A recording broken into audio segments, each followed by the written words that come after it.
France delivered 4 goals with total clinical precision. This was Group I of the 2026 FIFA World Cup, played out on the pitch at Boston Stadium. The dominant narrative emerging from the match focused on Ousmane Dembélé, who secured a lethal hat-trick inside the opening 32 minutes. Désiré Doué applied the final finishing touch later in the game, cementing the 4-1 scoreline and sealing total French dominance. Norway did manage a single fleeting moment of resistance through a 21st-minute goal from Thelo Asgard, but a lone goal does not explain the broader collapse. We have to ask how a traditionally physical, highly compact Scandinavian team was dismantled so easily on the world stage. The answer requires looking past the highlight reel. France achieved this result through a systematic, geometric deconstruction of Norway's defensive setup. Analysts expected a tight, grinding battle for the midfield. Instead, France exploited high-line vulnerabilities with devastating speed and execution. They established immediate control, holding 57% possession against Norway's 43%. This chart shows the offensive discrepancy generated from that possession. France produced 19 total shots, with 10 on target, nearly doubling Norway's 10 attempts and 5 on target. Add in a 90% pass accuracy compared to Norway's 83%, and the tempo difference becomes clear. These metrics indicate a fatal structural flaw in Norway's tactics. To see exactly how France exploited it, we need to examine the raw positional data. This top-down diagram illustrates Norway's default out-of-possession strategy, a rigid, traditional 4-4-2 mid-block. France initiated their build-up play from a fluid 4-3-3 formation. They used calm, controlled circulation between their central defenders, specifically to bait the Norwegian press forward. Once possession advanced, France aggressively transformed their shape. The fullbacks pushed high up the touchlines, while the wingers inverted centrally. This movement compressed the block, creating an overwhelming 2-3-5 attacking structure. The mathematical consequence was a massive, undefended pocket of space between Norway's midfield and backline. France's wingers and number 10 continuously dropped into this vacuum to receive the ball. This geometric mismatch made it impossible for Norway's flat 4-4-2 to track runners without breaking shape, directly facilitating all 4 French goals.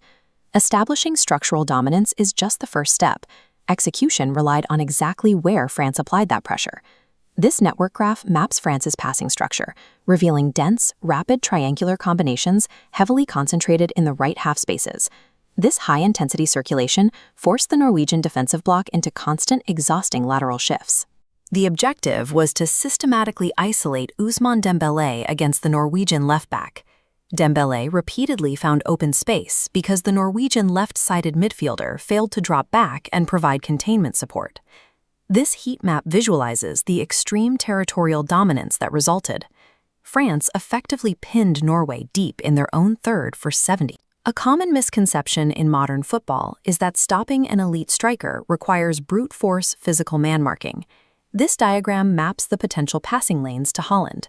France's actual defensive method relied on controlling these lanes rather than marking the player himself. The French central midfield pivot did the invisible work, shifting laterally to physically occupy and sever these exact transition zones. The moment possession was lost, France applied an aggressive, coordinated counterpress. This intense pressure panicked the Norwegian midfield, forcing rushed, inaccurate vertical long balls that landed safely in zones controlled by French defenders. By cutting the supply lines, the midfield pivot starved the world's most dangerous striker of clean touches and eliminated Norway's only viable outball. Tactics dictate the probabilities, but match momentum dictates the execution. Dembele's early strikes at the 7th and 20th minutes inflicted heavy psychological damage. Facing an immediate deficit, Norway abandoned their compact shape and initiated a panicked, uncoordinated high press. This tactical view highlights their critical mechanical failure. As the game stretched, Norway's defensive line failed to drop back quickly enough. France's offensive line easily breached this static high line, utilizing their superior vertical speed to exploit the open channels. Supported by a deep bench, France maintained this relentless tempo and refused to settle, even with a commanding lead. Tactical rigidity combined with early psychological shock turned a difficult match into an irreversible rout. France proved their status as true tournament contenders.